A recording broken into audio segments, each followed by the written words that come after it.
Welcome everyone. Thanks to Paul for inviting me today, and hi Mum and Dad, appreciate you coming. I wanted to share that opening video because for me it highlights a couple of things. It highlights firstly the incredible positive impact that software can have on the world, but it also highlights how software is drastically changing 4 industries: medicine, education, automotive and emergency services. And today I'm going to make the case that software will profoundly affect not just these 4 industries, but every area of our lives. I'll argue this presents both a threat and an opportunity for our standard of living. And finally, I'd like to make some suggestions to the government about how they can better prepare for this change. Software isn't just about software anymore, it's about everything that we do. So first I want to take you back in time a little, when a different technology transformed the world. Just over 100 years ago, it was the adoption of electricity that touched every part of our lives. Let me take you back to 1908, where the first Ford Model T would roll out. Now these cars were in high demand. They could burn kerosene, ethanol in addition to petrol, and had a top speed of 70 kilometres an hour. But despite their incredible popularity, they could only manufacture 11 Model T Fords in the first month, using existing tools and techniques that were around at the time. Now factories at that stage were largely powered by steam, would you believe it? And one steam engine would power overhead belts and pulleys that would power each individual machine, and it was dusty, dirty and dangerous work. And in the end, the products would move around the factory like snakes and ladders, because the machines had to be configured according to how their power was made, not according to how the work could flow. And later it was factories that replaced these steam engines with electricity. And they saw some mild productivity gains, but it was new companies and new industries like Ford and the automotive industry that embraced the new technology. And they saw that if they gave each worker their own electric tool, not a centrally powered one that would power belts and pulleys, but each worker had their own electric tools, and they could rearrange the factory so that work would be more streamlined and it would flow more seamlessly around the factory. And so it was the electrification of factories that led to the modern assembly line. And it was this new way of working that improved the production time of the Model T from over 12 hours to just 93 minutes. In the process, it cut the cost of the Model T by half. And so, while you may not think about it this way, it was electricity and the electrification of factories that led to the modern assembly line, without which there wouldn't have been the popularisation of the Model T, and there wouldn't have been the start of the automotive industry across the world. So like software, or like electricity, software provides an order of magnitude more productivity, paving the way for cost reductions, new products, and transforming the way that we work. Now, standing at the start of the 20th century, it would have been impossible to overstate the impact electricity would have on your lives. Similarly, as we stand here at the start of the 21st century, it's impossible to overstate the impact that software will have on the lives of every person in this room. Now, tonight's lecture honours Dr. JJC Bradfield, whose work as a civil engineer transformed Sydney in the 1920s and 1930s. And today it is software engineers transforming not just Sydney, but the entire planet. With my co-founder, Mike, and I, we're lucky to lead a company, Atlassian, which is riding the wave of this software revolution. I met Mike, as mentioned, when we both studied computer science at the UNSW and a scholarship program 16 years ago. And we got the idea to establish Atlassian because we wanted to create a kind of company that we wanted to work at, where I didn't have to wear a suit and tie to work. At the time, we were going against the sort of accepted wisdom.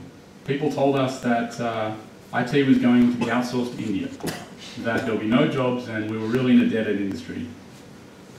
Now, we had a classical startup experience. We started not in the typical garage, but we started in our bedrooms in 2002. We bootstrapped from a credit card with a $10,000 credit card loan, and our first employee, Owen, was a British backpacker who literally walked in off the street one day, and he ended up sleeping on my couch for a month. And it was from our suburban bedrooms that we were global from day one, because that's the way the world works these days. Our first 2 sales were to the UK. Our next 3 were to Sweden, the USA and Germany, and we sold to 13 other countries, including Puerto Rico and Slovenia, before we sold to anyone in Australia. Now, it's this ability to sell globally and to sell online that's allowed us to grow without any outside capital from $18,000 in sales in our first year to over $200 million last year. Only 6% of our revenue comes from Australia. Now, when I started my business journey, not coming from any background in business, it wasn't obvious to me how business had a good social impact. I thought it was governments and non-profits that did all the great work in the world. Now, I've since learned that business can actually be a powerful force to improve society, and I'm proud to share with you some of the ways in which I believe we've helped this country. We currently sell to over 40,000 companies in 130 countries. We estimate over 10 million people use our products every day. As a result, we've brought in over $800 million of export revenue into this country. We employ over 1,000 staff in stable, high-paying, rewarding jobs. And over half our staff are located in Sydney, where we were recently named Australia's best place to work. Our staff members, every single one of them, are shareholders, each of them able to share in the profit of Atlassian, the profit that they help generate. Now, because we've been successful, we've managed to create a foundation where we give our products away for free to non-profits and charities. We allow our employees to work for 5 days a year for a charity of their choice. We donate 1% of our equity and 1% of our profit to this foundation. Now, from this foundation, we've been able to have some incredible international achievements, including being able to build schools and libraries for over 200,000 students in the developing world. But locally, we partnered with some great charities like Social Ventures Australia and the Australian Indigenous Mentoring Experience to help local Indigenous children have a better secondary education and go on in better numbers to a tertiary education. And so, as a company, as a country, we tend to brag about our sporting achievements, but we play down our business ones. And I'm super proud that we help not just our employees and our customers, but we help the wider community in Australia. So just imagine the benefits if we had 100 more successful software companies like Atlassian. What would the benefits be that would accrue to Australia? So who are we? What do we do? What is it that we sell that's allowed us to have such success? Well, we started by selling software to software teams. I guess if you say there's a global war in software, we supply the ammunition. Because software teams are fast-moving, distributed, highly collaborative, they require tools to help them keep track of their priorities, brainstorm ideas, and millions of people use our products to help their teams be more collaborative. We've some incredible customers. We've been able to help NASA build and test the Mars rover. As you saw earlier, we helped Cochlear to improve or return hearing to children. There are at least 2 of our customers mapping the human genome. And Pixar, the movie company, used our product Confluence to storyboard all the ideas for every single scene that goes into their movies. Now, with such a diverse range of customers globally, we're lucky to have a bird's eye view of the software industry and how it's transforming the entire economy. And I can say without a doubt that we're seeing the kind of change that the Industrial Revolution brought about in the 18th century and which electricity brought about in the 19th century. And with such a big change, there's a huge opportunity and also a huge risk. The first thing that everyone in the audience needs to know, and I can't possibly overstate this, is that every company is becoming or is already a software company, even if they don't know it yet. This is the most important part of my presentation, so I want to state it again. Every company is becoming a software company. And software that powers computers, powers robots. Software is the ultimate lever for human performance. It augments us, it enables us, and in many cases it replaces us. It was Archimedes about 2,000 years ago who said, "Give me a lever long enough and I'll move the world." And software gives humanity that lever. Let me give some examples. I've talked about technical customers, NASA, Pixar. We sell to banks like Commonwealth Bank, NAB. We sell to telcos, Telstra, Vodafone. It's probably obvious how software is used in those companies. But there are other companies we sell to who don't just use software, they disrupt entire industries using software. We buy TVs online at Kogan. We bet online with Betfair. We buy cars, property insurance online with real estate, car sales and iSelect websites. We can now get a degree online with open universities, and we can go on to find a job online and seek. Each of these Australian companies has disrupted billions and billions of dollars of traditional market cap with software. So to illustrate how widespread software is just in Australia, I went through our 3,700 strong Australian customer list. And perhaps it's no surprise that Jetstar and Qantas are on there. After all, they have huge software teams, but you might be surprised that Clayton Utes and Mallisons are our customers, and they're starting to see huge productivity gains through building better software to support their partnerships. To go through the list, in mining we have Rio Tinto, Woodside, BHP. Media, we have News Corp, Fairfax, Fox Sports. Utilities, AGL, Sydney Hydro, Sydney Water. The list of industries and companies being transformed by software is endless. In fact, when I was doing research, the thing that most surprised me is that we sell to 257 government agencies in Australia. First, I was surprised that we have 257 agencies in Australia. That may be its own separate problem. But we have 257 agencies who are using software to transform government, use our products. We have from the RBA to the RMS and the RTA. From just in the 80s, we have the Administrative Appeals Tribunal and the Australian Antarctic Division, all of whom are using our products to transform their government. If we take another example, logistics, you might be familiar with. Toll Group's competitive advantage was probably once the number of trucks they had on the road, or how fast those trucks were. But today, their core advantage is in software. They use software to optimize their dispatch process. They use GPS to provide live, up-to-the-date updates to their trailers in transit. They even access real-time footage from 300 traffic cameras around Australia to route their drivers around accidents and traffic. Now their customers, which many of you would be customers, can access their website to see real-time how their packages are moving in transit. And so the improvements Toll has over the coming years won't be by having faster trucks. The improvements Toll have will come from software. Now my favourite story in this is actually not a customer of ours, but a personal one. I've been close friends with one of my personal trainers, and he runs a small personal training business in the CBD. He's always believed that nutrition is key to fitness, and in order to achieve your goals, you need to eat well. And over the last few months, he's achieved more success than he has over the whole 10 years he's been a personal trainer. And his secret? It's not a new diet, it's not a newfangled fitness regime. It's a free iPhone application that his clients have been using to track their nutrition, their meals, and their training. A free iPhone application has had more results than his 10 years of personal training experience. If we project into the future a little, and not very far actually, it's 3D printers. 3D printers can now print plastic, they can even print metal. And though it's costly and expensive now, it won't be too far in the future where my apartment building will have a 3D printer in the basement. If a tap breaks, I'll just print another one. If I need a baking dish to cook some muffins this afternoon, I'll just print one. If I need a spare part for my car, I'll print one of those too.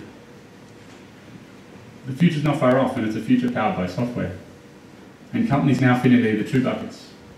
They're either becoming a software company, or they're being disrupted by one.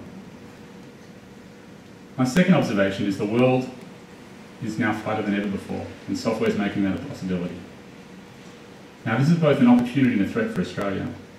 It was George Blaney who famously wrote that Australia's history was shaped by the tyranny of distance, and for generations of Australian exporters that's been true. In fact, this disadvantage started when the first fleet arrived. It was actually many years before we worked out a suitable export for Australia. We couldn't export back lumber, it was too heavy. Couldn't export back any fresh produce, it would spoil in the month's journey back to the UK. We had no spice trade that we could export. It wasn't until we discovered wool and the sheep industry that we found an export that was both light enough and valuable enough to ship back to Mother England. Software is weightless. There are no shipping costs. Software finally liberates us from the tyranny of distance. Mike and I got to make it from suburban Sydney. That's the good news.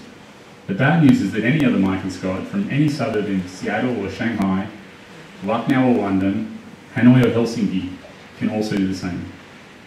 Tanay Meyer and David Jones don't just compete against each other, they compete against Amazon. Free-to-air TV isn't just competing with Foxtel, it's competing with Netflix and YouTube. Even software startups are at risk. There's an Australian-developed taxi sharing application called GoCatch that competes with, I guess, was disrupting combined taxis. I think it's actually taxis combined. But it's also having to compete with much larger funded international competitors, such as San Francisco-based Uber and Lyft. But the reverse is also true. For the first time in 226 years, Australian exporters have a level playing field. Software allows us to compete on the world stage, and we have. I know of at least 10 Australian software companies worth more than $100 million who have the bulk of their sales overseas. 3P Learning run a global learning website called Mathletics that many of you may be familiar with. Many of you may not know it's an Australian company. Oz4X, e-commerce, Aconex, 99 Designs, Campaign Monitor, Freelancer, Envato, Invoice2Go. These are companies that you may or may not have heard of, but they're all making it on a global scale from Australia. This is just a drop in the ocean from what we should have, though. Someday soon, robots will be doing surgery, cars will be driving themselves. And as a society and a nation, we have a choice. Do we want to be a software producer for the world, or a software consumer, largely missing out on the whole revolution and left wondering how we're going to pay for it all? The last observation I'd like to share is the changing nature of jobs. Now, this is natural. No longer do we employ 90% of people on this planet as farmers, and that's a good thing because farming is really tough work. We no longer employ lamplighters to light the streets each night. Now, the changing nature of these jobs is the natural course of any technology shift, but the difference with software is its ability to replace not just one industry, but almost any repetitive human task. And the scale of job disruption will be larger than any that has come before.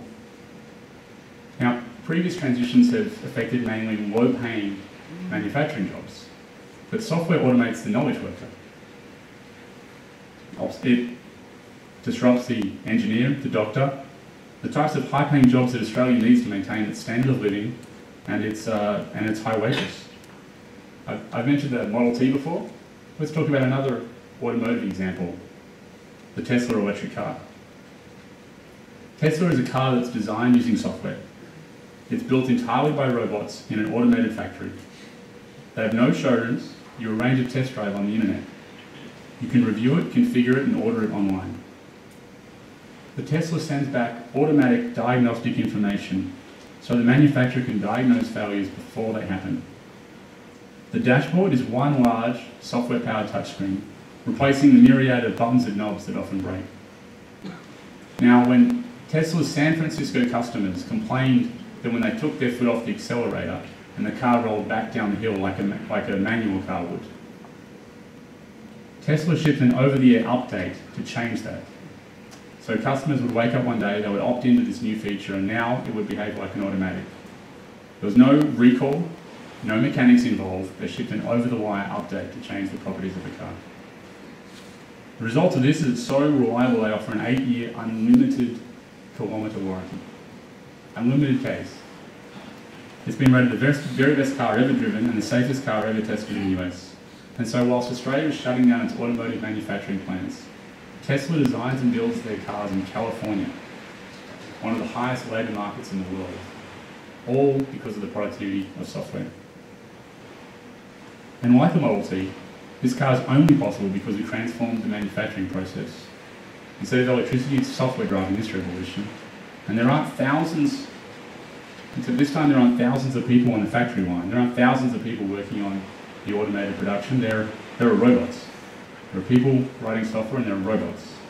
And it's obvious what this means for auto workers. We've already seen the demise of that industry in Australia. But what does it mean for mechanics when cars can diagnose themselves? What does it mean for the entire petrol industry when an electric car can be filled up at home for $10? Let's take it even further.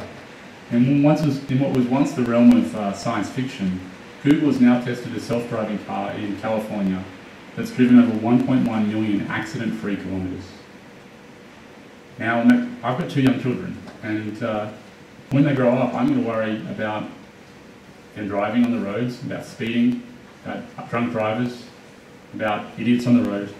And even in this day and age, there are 1,200 deaths in Australia every year on the roads. Now, in a driverless world, I won't have to worry about the safety of my kids or whether they're coming home at night. But what does that mean for the large number of people currently working as bus drivers, taxi drivers, couriers, truck drivers, hire car drivers, delivery drivers and the like? The latest census data reveals there are 266,000 people employed in these industries. According to a recent study by Oxford University, over half the jobs are at risk of being automated by software and robots. Now, Gartner predicts 1 in 3, but either way, we need to prepare our children and our economy for the world of software and robots. This is not in the distant future, this is now. Australia has a choice. We can either lead the world or we can be led by it. So I think it's clear that the stakes are high for any country that wants to build or maintain prosperity as software transforms the world. We need to do something now. In fact, and I wish I didn't have to say this, that if we were starting Atlassian today, I think Mike and I wouldn't have stayed here. We would have gone straight to the US. In other words, I think the problem's getting worse, not better. Now, some countries clearly are doing well, like China, the US. It's obvious probably why those two are tech giants. Size does matter. But did you know the country with the second largest number of NASDAQ listed companies? It's Israel. We don't let size stop us when it comes to athletic competitions around the world. We should take a page from Israel's book and lead in business too. A well-known book about Israeli tech miracle Startup Nation discusses the classic cluster of conditions needed for an innovative economy. Don't forget, this is an economy of 8 million people that have the second largest number of people listed on the NASDAQ. And their recipe book is great universities, large companies, startups, and the ecosystem that connects them, and everything from suppliers and engineering talent pool and venture capital. So when you look around Australia, I'm pretty confident we have those conditions. We have high quality universities. We have highly educated workforce, although we need to perhaps change the education. I'll get to that in a moment. So once we get up to speed, we're in a great position to be self-sustaining. Talent attracts talent. Cities become centre of gravity. People can live anywhere in the world these days, but they want to live where there's a critical mass of jobs in their industry, and that requires a critical mass of people. Now, Los Angeles is the epicenter for movies, New York and London for finance, San Francisco and Tel Aviv for technology startups. I argue we can build a technology centre in Australia, and if we had a bigger city, I'd say that Sydney is best placed to have that hub. And as we get more examples of globally successful businesses based here in Australia, they'll become better known, and that will build confidence. And young Australians will think correctly that they too can build a global software company from Australia.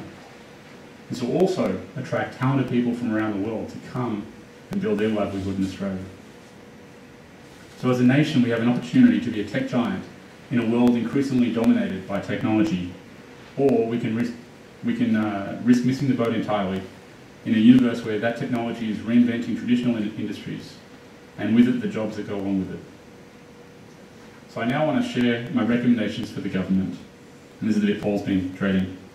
I want to start by maybe be brave and start talking about tax. I say brave because whenever you talk about tax, it can seem a little self-serving. The simple fact of the matter is that we live in a global world, and tax matters in attracting capital and attracting people. And in a global market and economy, you can't afford to be too far off the pace. Now, credit where credit's due, there's a few things that I think we do incredibly well in Australia. Two programs that I want to call out are the Export Market Development Grant, which allows Australian-based companies to export and sell their wares anywhere in the world, and the R&D tax concession. And the R&D tax concession is a godsend for startups, with allowing them to afford to live in a high-cost country like Australia, and probably is the main reason we still have a large development hub in Australia. But there are some, and I use this word deliberately, there are some brain-dead things that we do that send young companies overseas before they've begun. And there are two very simple legislative fixes that should be done immediately. First of which is the tax treatment of employee share option plans. These are a vital tool for attracting talent and retaining people in the software industry. And if we can't meet the world standard for doing that, how can we compete on the world stage? So for those of you who aren't familiar, I'll explain what ESOPs are. They're really stock options that companies give to their employees which accrue in value as the company grows. So as the company gets more valuable, the stock option does too.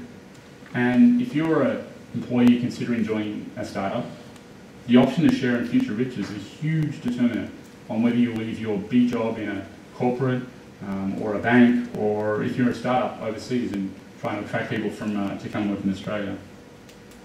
Now, in most companies, it's pretty simple. Options are taxed when they're exercised, when you get the money. However, under the previous government, we now have a bizarre situation where options are taxed in the hands of employees at the time that they're given. And so to be very clear about this, what can happen is an individual pays tax in cash the day they get these options, which we know the risk factor of startups, they may never be worth anything.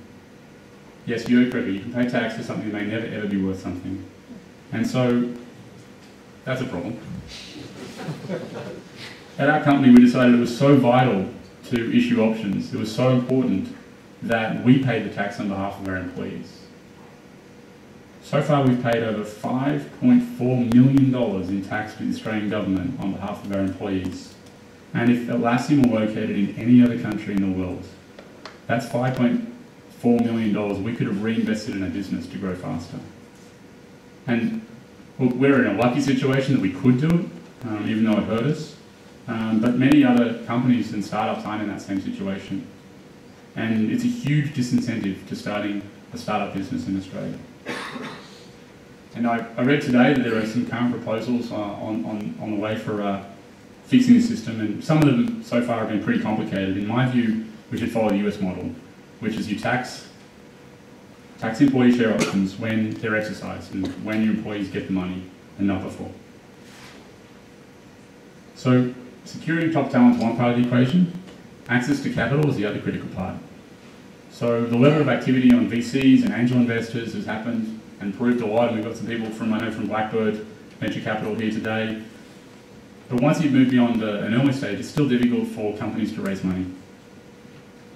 And in my mind, it's an obvious question to ask: why, with one of the largest superannuation savings pools in the world, with almost $2 trillion under management, do we not have more superannuation funds investing in venture capital?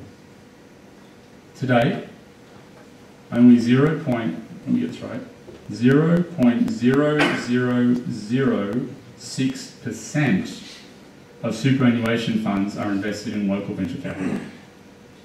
The US, to use an equivalent ratio on a relative basis, invests about 350 times as much. And so we have one of the best savings pools in the world, and we should be making it easier to invest, say, in local venture capital. Instead, we're going the other way. We've recently released implemented new superannuation disclosure laws that require every asset to be reported on a look-through basis. This means if a $1 billion superannuation fund invests $10 million in a local venture capital fund, which invests $100,000 in a small Australian startup, that $100,000 needs to be disclosed to every single member of the superannuation fund. Something that's 1/10,000th of the fund and completely immaterial to the investors.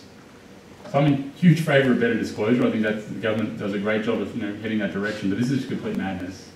And it would turn every venture capital backed startup into a quasi-public company, having to report their valuation through to everyone in Australia. Now, obviously, VC funding details are quite sensitive. There are many downsides to the disclosure. Probably the chief one being that you don't want your competitors to find out your last funding details. And I don't see it as a big deal. It's a really simple thing to fix. There should be a materiality clause. It doesn't make sense to report something that's 1/10,000th of a superannuation fund and the overhead that's going to go along with that, all the bookkeeping, everything else that needs to get done. There should just be a materiality clause below which they don't have to report. Without this, we're going to further erode the capital base, and we'll see funding move offshore. And when we see funding move offshore, we see the startups that start in Australia follow that funding. So beyond the simple and obvious changes to ESOPs and venture funding, my second recommendation is to make it easier and cheaper to bring amazing talent to Australia. Look, I can't wait for the day when there's enough trained Australians to meet all the needs we have for software companies. But frankly, today there just aren't enough trained people to go around. Take Atlassian, for example. Our Sydney-based head of engineering is from Ottawa. Our Our city-based head of infrastructure we imported from Boston. Our head of products was from San Francisco and recently returned there. And I tell you what, if we could find these people in Australia, we would have. Instead, we've had to become quite creative in meeting our talent needs. A couple of years ago, we staged a roadshow where we literally drove a bus around Europe on a creative campaign called Steal Your Geeks, where we went to Europe and stole 15 of the developers and relocated them to Sydney, all expenses included.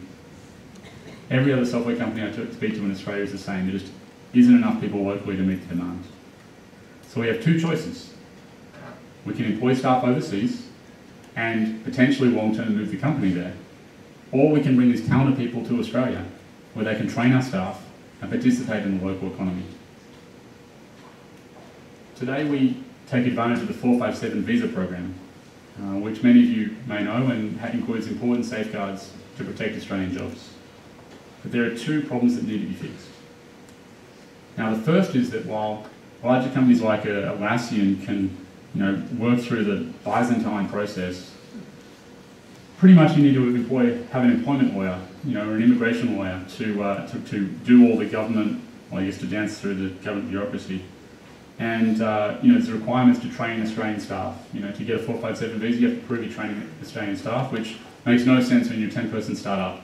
Your head's down just trying to make cash flow needs. It makes no sense to have to train other people. And so it's so bureaucratic that it's easier for software companies to move to the US than it is for them to bring talent to Australia.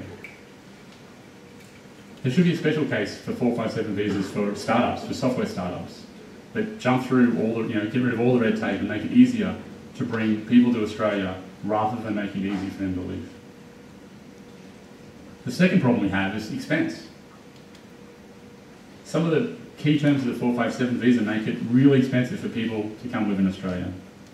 And so even though they pay the same taxes as locals, they get no access to Medicare, so they have to have their own expensive private health insurance. They have no access to education. So if they bring their kids with them and want to start a long-term future in Australia, they have to pay for their own local schooling at full rate. And these costs, in addition to the high cost of housing, and the fact that they often need to maintain their own housing back overseas and pay taxes in both jurisdictions. We've lost many candidates who would love to have moved to Australia, but couldn't overcome the cost of living. We've also lost a few that did come here, but have returned to the home country because the cost of living ultimately was too much. Now, many of these costs used to be offset by a program called the Living Away from Home Allowance, or LAFA, which offsets some of these costs. The costs that they would have overseas against their tax base in Australia made it slightly more tax efficient for them to be here. Unfortunately, this benefit was recently removed, and with it, the result that many of our staff have returned overseas because their cost of living just skyrocketed. So we need to reinstate LAFA so we can attract people to live in this country and to grow the talent pool. And let's remember that it's not just about attracting people from overseas, it's also stemming the tide of startups moving overseas. We risk losing the startups of tomorrow. If importing talent was the thing we need to do today, short term, the most important priority and my final recommendation for this evening is our education system. We absolutely must give our kids the chance to learn programming through primary and secondary education. Now, some may say that not everyone will be a programmer. That's true. Not everyone who learns English goes on to be a poet. But we teach English because communication is a fundamental skill in society. Similarly, software is a fundamental skill to anyone surviving in the software world. Now, I was lucky enough to go to James Roos Agricultural High School, which is a high-performing selective school, and the historical rationale for agricultural selective schools is pretty obvious. Agriculture has long been central to our economy.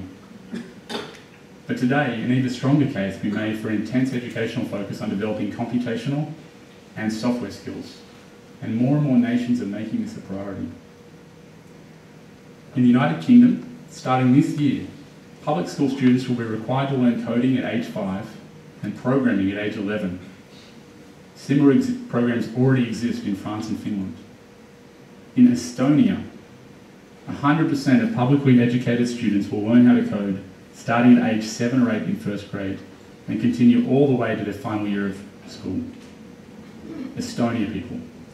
Estonia is kicking our ass when it comes to software education. In Vietnam, computer science begins in year 4 and continues as a mandatory subject through its final year of high school. And it's this investment in education that bodes so well for the long-term economy of Vietnam that has prompted us to invest in that country.